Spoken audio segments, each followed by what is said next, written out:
A equipe criativa da WWE precisa produzir uma enorme quantidade de conteúdo, considerando o número de lutadores sob contrato, e ao longo dos anos, isso resultou em uma mistura de acertos e erros. Às vezes, surgem ideias que parecem horríveis no papel, mas os lutadores conseguem transformá-las em algo brilhante. Em outras, as ideias ruins acabam prejudicando completamente uma carreira.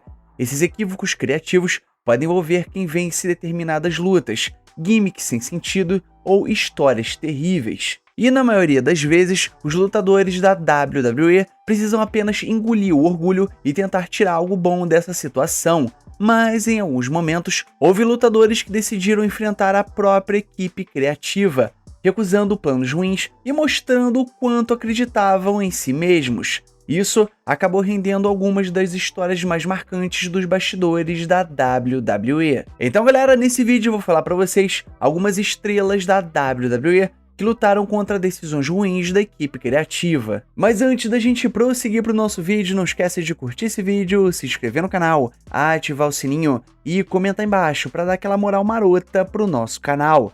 Então, sem mais delongas e sem mais papo furado, partiu pro vídeo. Sasha Banks e Naomi. Muitos lutadores que se rebelaram contra decisões criativas ruins acabaram sendo punidos, especialmente durante a era de Vince McMahon. Esse foi exatamente o caso de Sasha Banks e Naomi, que decidiram enfrentar a forma como a divisão feminina de duplas estava sendo tratada. As duas se recusaram a participar de uma luta que já havia sido planejada e anunciada, o que resultou em uma suspensão imediata. Mesmo assim, Sasha Banks e Naomi mantiveram sua posição, deixando claro que não estavam satisfeitas com o rumo criativo que estavam tendo, e que preferiam defender os seus princípios a simplesmente seguir ordens com as quais não concordavam. AJ Lee. Quando AJ Lee fazia parte do main roster da WWE antigamente, o conhecimento sobre doenças mentais talvez não fosse tão aprofundada quanto é hoje. Mas o tema já era amplamente discutível e sensível, afinal, milhões de pessoas no mundo todo são afetadas por isso. Mesmo assim, a WWE queria seguir um caminho bastante perigoso, criar uma personagem para AJ Lee baseada em transtornos mentais. Não há dúvidas que os fãs não teriam gostado dessa personagem, e de que a história traria uma enxurrada de críticas negativas para todos os envolvidos. Felizmente, AJ Lee recusou a ideia, impedindo que uma das piores decisões criativas da empresa se tornasse realidade. Stone Cold Steve Austin. Steve Austin é uma das maiores lendas da história da luta livre, e parte desse sucesso veio do fato de que ele sempre soube o seu valor, e ele entendia perfeitamente o personagem que interpretava e acreditava no impacto que ele tinha na empresa. Foi por conta disso que ele rejeitou a ideia de perder para Brock Lesnar em uma luta classificatória no King of the Ring. A WWE queria que Steve Austin perdesse para Lesnar em um episódio comum do Raw, sem história, sem construção, sem propósito. E isso deixou o Stone Cold furioso. Ele achava que não fazia o menor sentido desperdiçar uma luta desse calibre sem contexto ou retorno financeiro. No final das contas, ele bateu o pé e recusou, mostrando que quando o assunto era proteger o seu personagem, Stone Cold não fazia concessões. Stephanie McMahon. A família McMahon sempre esteve envolvida em situações completamente insanas ao longo dos anos, mostrando para o elenco que eles estavam dispostos a fazer praticamente qualquer coisa pela história.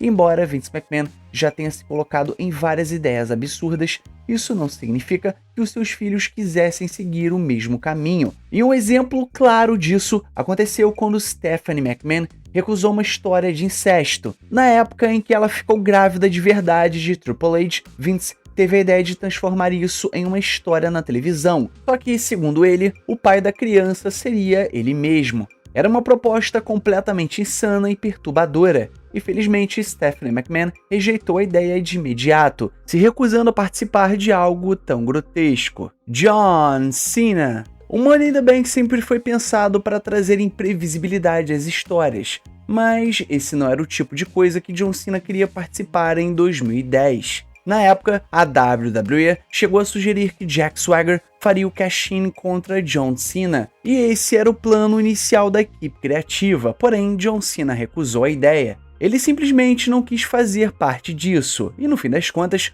foi a decisão certa, Jack Swagger acabou realizando o cash-in mais tarde, mas o seu reinado como campeão mundial foi totalmente esquecível. Com isso, ficou claro que a escolha de John Cena em não se envolver acabou sendo a mais sensata possível. Brock Lesnar. Por muito tempo, o Survivor Series se tornou um evento previsível e sem graça, marcado pelo confronto garantido entre os campeões de cada brand. Às vezes, isso resultava em boas rivalidades, mas em outras, surgiam ideias como Brock Lesnar enfrentar Jinder Mahal, o que teria sido um desastre total. Mahal era um campeão mundial totalmente sem carisma, e o público simplesmente não se importava em vê-lo nesse nível.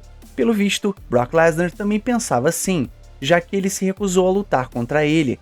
A WWE foi forçada a mudar os planos rapidamente, e AJ Styles derrotou o Jinder Mahal para conquistar o cinturão, o que acabou levando uma ótima luta contra Lesnar no pay-per-view Survivor Series. Bret Hart. E é difícil imaginar Bret Hart sendo qualquer coisa além do Hitman, com seu visual clássico em preto e rosa e branco. No entanto, Vince McMahon tinha a intenção de fazê-lo estrear com um chapéu de cowboy, o que teria sido uma mudança drástica na sua carreira.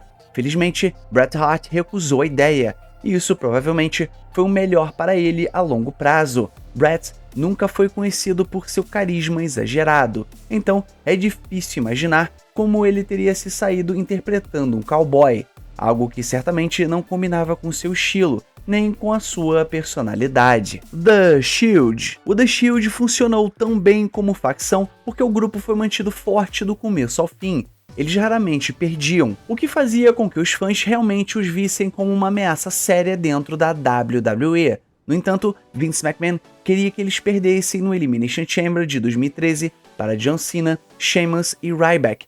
Isso não faria sentido algum, já que o trio adversário era apenas uma combinação aleatória de babyfaces, e não uma equipe de verdade como The Shield. Felizmente, o grupo se recusou a perder e defendeu seu ponto de vista, garantindo que continuassem sendo retratados como dominantes, e no final das contas, essa foi a decisão correta. Mas então galera, chegamos no final do nosso vídeo, então não esquece de curtir esse vídeo, se inscrever no canal, ativar o sininho e comentar embaixo tudo isso que eu passei pra vocês, beleza? E o mais importante, é claro, somos Pro Wrestling! Valeu e fui!